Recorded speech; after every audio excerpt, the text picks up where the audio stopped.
Crunchy goodness for hunger on the go.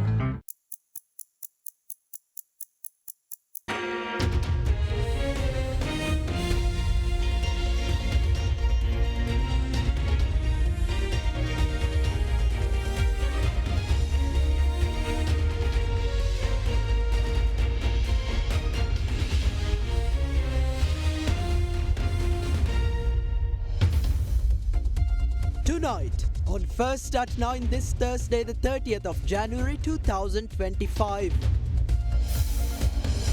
Controversial clearance. Government denies restricted goods entering Sri Lanka during the clearance of 323 containers without inspection. Tourist arrivals. Sri Lanka welcomes over 200,000 tourists in January. Economic commitments. Government to operate some SOEs. Looks to public-private partnerships for others. We don't look at SOEs as a burden. Venture capital fund to be established to finance SMEs. New startups and SMEs can compete even with the imports. EDB and BOI confident of achieving export and investment targets. We are trying to expand our current export. Chilo Dairy, Sri Lankawama, Kiren Perata. ඔබේ විශ්වාසය දෙනු සෙන්සුරයින් දැන් ළඟමැති ෆාමසියෙන් ලබාගත හැක. කට්ට පරිස්සම් කරගත්තොත් අපි පරිස්සම්. Asian Paints Causeway Aquasafe වැස්සත් මට්ටුවෙන් ගෙදරත් තිස්නේ. This is Derana First at 9. Live from Studio 24 in Colombo. Good evening and welcome to First at 9 on Sri Lanka's most trusted news source, Derana. I'm Tarindu Mahendra, joining you live with the latest in Sri Lanka and around the world. In your top story tonight, issuing a statement over the controversy surrounding the recent release of 323 containers by Sri Lanka Customs without physical or scanning inspections, the authority denied the possibility of any restricted goods, including weapons or narcotics, entering the country. Sri Lanka Customs clarifies that the containers were cleared through a screening unit comprising senior customs officers. Meanwhile, in response to opposition allegations over the incident, Minister of Ports Bimal Ratnayaka stated that if any fraud is suspected in the clearance of the containers in question, a formal complaint should be filed with relevant information.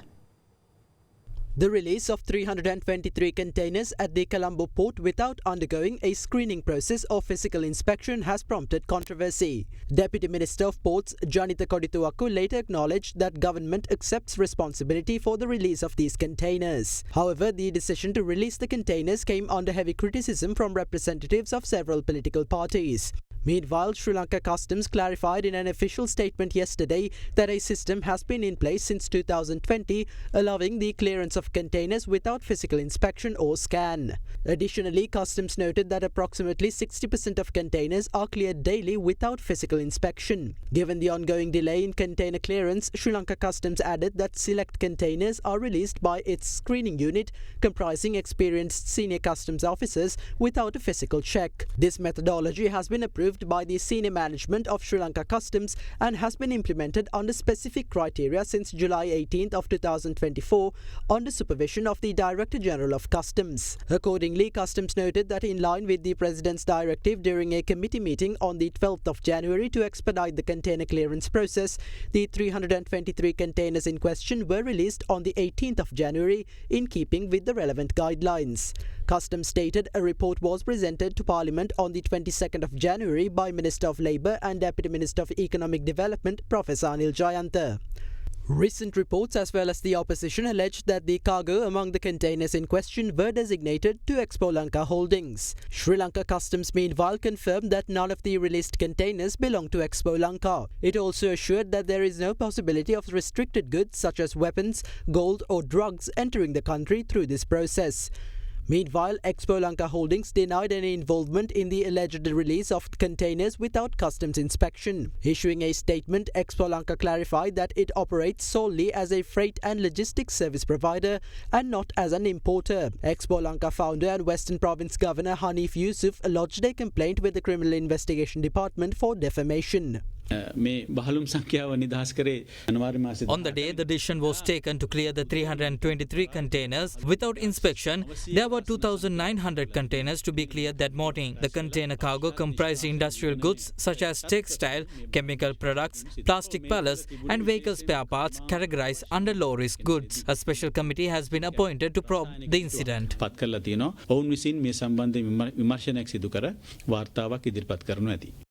Meanwhile, Sri Lanka's joint chambers, along with key trade, maritime and logistics associations, proposed several short-term and medium-term solutions to mitigate the impact of the ongoing port congestion on the national economy. Some of the recommendations for the next 2 weeks to address the backlog include swift implementation of scanning and screening systems, utilizing existing data of the risk management unit to identify low-risk cargo and expanding the exemption facility, reconvening the speedy clearance committee and expanding the number of containers to be examined and released on the same day. In the medium term, it recommended to expand container yard capacity, digitize operations, strengthen manpower, and onboard a further 50 companies on the authorized economic operations and customs economic operators.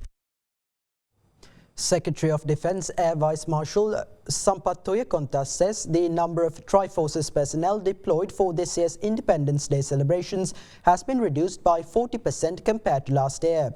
He made this statement during a press briefing regarding the 77th Independence Day celebration scheduled for next week. Meanwhile, addressing the same briefing, Minister of Public Administration, Provincial Councils and Local Government AHMH Aberatna announced that government plans to limit the expenditure incurred for the celebration to 80 million rupees. The Independence Day celebration will be held under the theme Let's Rally for National Renaissance. We have made arrangements for more people to attend and enjoy this year's celebration.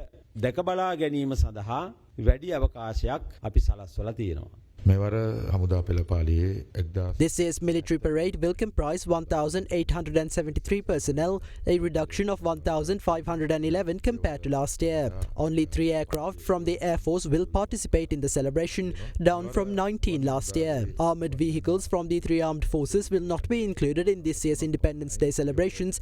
Only the march past will take place. The Navy will conduct a 25-gun salute in accordance with tradition.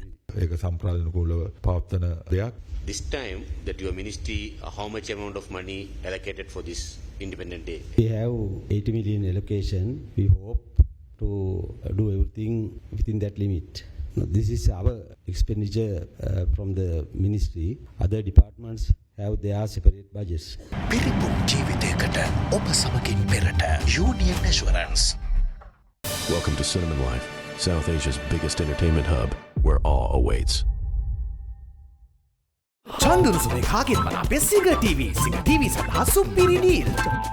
Sadaharita Plantations Limited, celebrating 22 years of your trust. Crunchy goodness for hunger on the go. Responsibility to look after our health. The best nutritional supplement for diabetic patients with no added sugar. Maliban Vitagen. Stay healthy for a good reason. Deputy Minister of Finance and Planning Dr. Harshana Surya Peruma says government views state-owned enterprises not as burdens but institutions capable of adding value to Sri Lanka. During a panel discussion at the Sri Lanka Economic Summit 2025 organised by the Ceylon Chamber of Commerce, the Deputy Minister added that government will continue to operate certain SOEs while inviting public-private partnerships for others. Speaking at the same event, Deputy Minister of Industry and Entrepreneurship Chaturanga Besingha stated that government plans to initiate a venture capital fund to finance micro, small and medium-scale enterprises.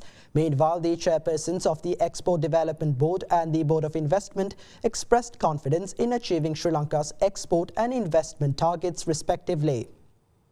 The President was mentioning a 36 billion target for merchandise. How confident are you that you're going to achieve it? The new government set a new target for 2030. Right now we represent 19.6% from GDP from the export sector. Our plan is to increase it to more than 25% by 2030. After many years, we were able to reactivate that Export Development Council of Ministers. Government involvement is there. Hopefully with that we are trying to expand our current export card. Right now we are having below 4,500 export exporters. 10% exporters represent more than 90% of our export value. Micro level exporters, we have 48% from our total export basket, but their contribution is 0.29%. Small medium category, we have more than 38%. Their contribution is 4%. We have to scale up their contribution. What are you going to do to ensure that we come to about 2 to 3% of GDP in terms of investments? Is 2% achievable? Yes. We have to answer the question to investors, why Sri Lanka? Either you are close to market, or you're close to supplies, or you have skills. Our market is 22 million people. In order to have a wider access to markets, we have to clearly go the FTA route. We're talking about access to supply. We want to have the backward integration that's happening. On the skill side, we are short of talent and skills. We've spoken to the Prime Minister, wanting investments into the TVT sector. One of the most strategic advantages of this country is location. And the idea here is to get the logistics sector moving. We have limitations on incentives. We are under an IMF regime. I don't think incentives would be a journey that we're going to travel. It's about creating a conducive environment to get to investments. There is a level playing field for BOI concessions when it comes to foreign investors or Sri Lankan investors. There is no discrimination. We have less Sri Lankan investors in BOI than foreign investors. As government, is your view that you want to be in operating businesses, or do you want to be more on a governance? The question is not whether government should be in business or not. It's about should government-owned businesses be operating in an efficient manner, or should it be contributing to corruption? We believe some of the SOEs would continue. Some of the SOEs need to improve their operating model. Some of them we would like to invite investments into those, particularly through private-public partnerships. Some of the entities we might have to hand it over to the business community to take it to the next level. We don't look at SOEs as a burden to the country. We want to look at SOEs as how could they add value to the country. What is your roadmap on SMEs? Also, how do you finance? New startups and SMEs has to think how do you add value to the global value chain and also become productive enough so that you can compete even with the imports. So in order to do this, connecting the rural areas to large export markets. In terms of financing, what we are trying to do now is to get a group of banks to get into development banking rather trying to create a new bank. There's a plan for a credit guarantee scheme. We are looking to open a venture capital fund that can facilitate a few industries. We really want to get a performance rating for SMEs, so when their rating goes up, the credit availability and the access to markets should unlock. Prime Minister Dr. Harini Amarasuriya emphasises the importance of implementing the government's initiative Clean Sri Lanka with a focus on humanitarian purposes. Speaking at the Colombo District Coordination Committee meeting at the District Secretariat in Nara Hempita, the Premier underscored the initiative's broader purpose beyond environmental cleanliness. The meeting also focused on land allocation for an explosives warehouse in the Colombo District, local government development, resolving issues related to paddy cultivation along Maharagama, Kasbava, and waste management issues.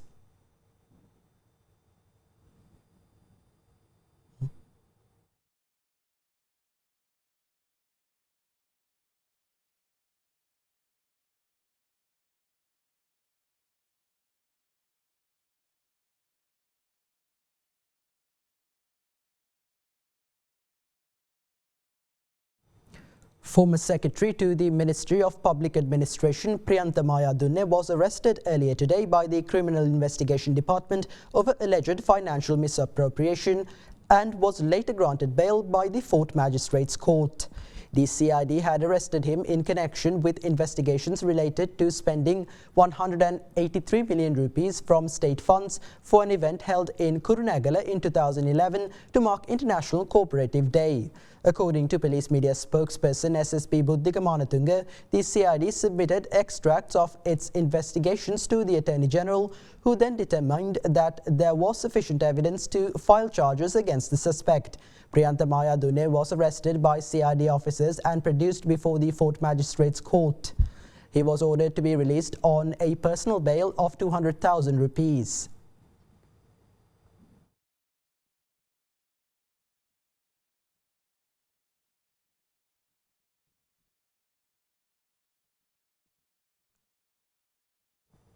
Meanwhile, trade unions affiliated with the National Trade Union Centre met President Anura Dissanayake at the Temple Trees yesterday to discuss the upcoming budget.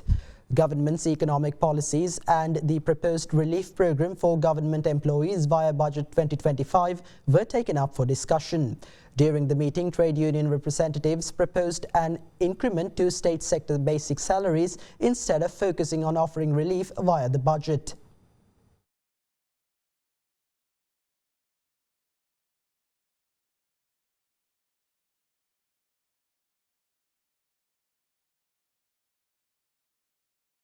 Fast track your career from O levels with eSoft. Diabetesol සීනි වලින් පරිස්සම් වන ඔබට අමතක නොවන පෝෂණය.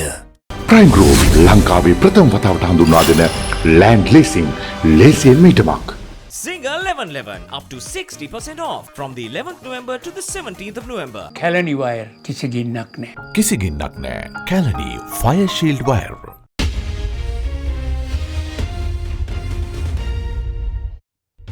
Welcome back. Former parliamentarian and senior leader of the Lanka Tamil Arasu Katchi, Mavai Senadiraja, passed away at the age of 82. He passed away at the Jaffna Hospital yesterday, where he had been admitted over the past couple of days. He entered Parliament in 1989 when he was appointed as a Nationalist Member of Parliament for the Tamil United Liberation Front and re-entered Parliament in 1999. He was also re-elected to Parliament in 2001, 2004, 2010 and 2015. Senadiraja was the leader of the Lanka Tamil Arasu Katchi from 2014 to 2024.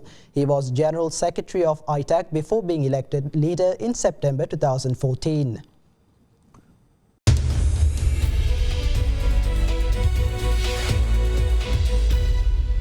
The number of tourists visiting Sri Lanka during this month has surpassed 200,000. According to Sri Lanka Tourism Development Authority, a total of 212,838 tourists have visited Sri Lanka between the period from the 1st to the 26th of January. India topped the list of arrivals with a total of 37,383, followed by significant numbers from Russia, Britain, Germany, China and France. Now, in further business-related updates, the Ministry of Plantation and Community Infrastructure issuing a statement said that the cabinet paper for the decision of importing coconut-based products equal to 200 million coconuts is to be presented as a joint proposal by the Minister of Plantation and Community Infrastructure and the Minister of Industry and Entrepreneurship Development. Meanwhile, the President of the Coconut Milk Manufacturers Association, Randiva Malal Surya, pointed out that the importance of importing coconuts for re-export in order to preserve Sri Lanka's international market base for coconut-based products. The Ministry of Plantation and Community Infrastructure yesterday issued a statement regarding concerns raised about a decision to import 200 million coconuts for re-export purpose amid an ongoing shortage in the country. The statement mentioned that a meeting regarding the proposed import of coconuts took place at the Ministry of Industry and Entrepreneurship Development along with officials of the Ministry of Plantation and Community Infrastructure, Coconut Research Institute, Coconut Cultivation Board, Coconut Development Authority and Ceylon Chamber of Coconut Industries. The statement noted that the decision to import coconut kernel was taken due to a shortage of coconuts in the country. The cabinet paper for the decision is to be presented as a joint proposal by the Minister of Plantation and Community Infrastructure and Minister of Industry and Entrepreneurship Development. The statement went on to say that the ministry expects to obtain immediate approval for the import of coconut milk, coconut flour and frozen coconut kernel equivalent to 200 million coconuts solely for re-export purpose. Commenting on the proposed decision, President of the Coconut Milk Manufacturers Association, Randiva Malal Surya, pointed out the importance of importing coconuts for re-export in order to preserve Sri Lanka's international market base for coconut-based products. We expect coconut importation cabinet paper to approve very soon, most probably by next week. So this is very important because as we all know, currently there's a scarcity of coconut. So that's why as we all know, that's why the coconut price have increased. Per nut price sometimes have increased about even 200 or 200 above. So in this current condition, export industry is suffering a lot because we don't find enough nut for industry. And that's why it's very important to get this importation cabinet paper approved. In that way, we expect export industry to survive a little longer till we at least for next 3-4 months till we get at least sizable crop by about April or May. Currently, when we need 100,000 nuts, all the industries barely get about half of it. So with that, we cannot fulfill our export demand. So if you lose, that means some other country will take over that opportunity and we will never get that opportunity back. This importation is important. That's why we are expecting that to happen very soon. In your stock update today, the ASPI edged down as a result of price losses in counters such as Brown's Investments, Royal Ceramics and Melster Corp.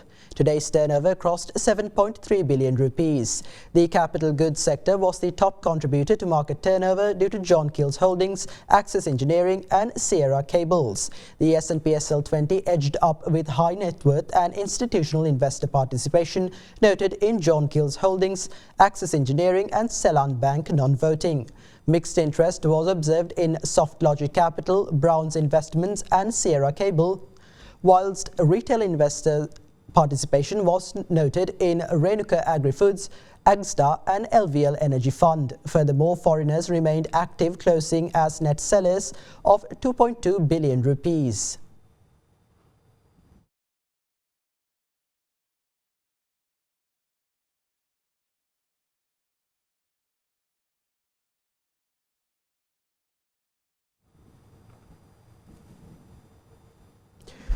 And now let's take a look at the rupee exchange rate for the day.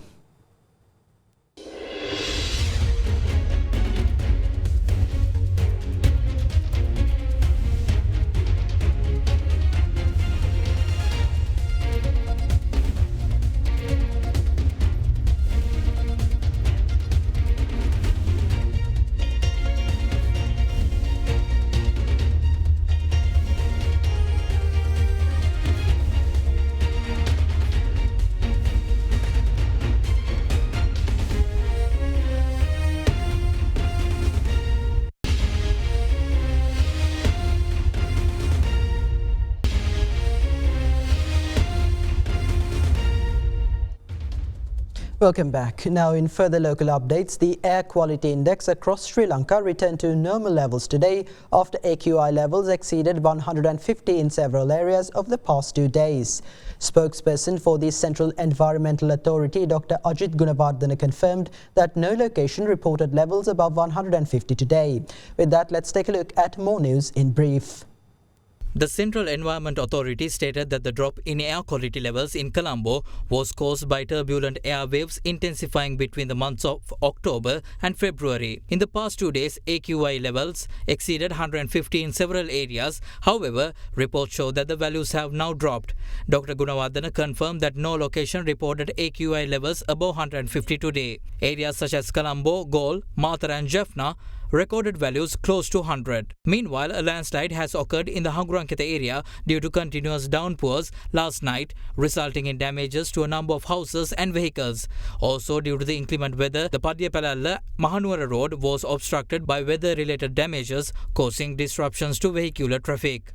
Jaffna District Parliamentarian Archana Ramanathan, who was arrested yesterday for obstructing police duties, was released on bail with 2 sureties of 200,000 rupees each after being produced before the Anuradhapura Magistrates Court last night. The case is scheduled to be heard again on the 3rd of February. The MP today said he does not intend to remain in politics for long. And that's all the news for tonight. Thank you for joining and have a good night.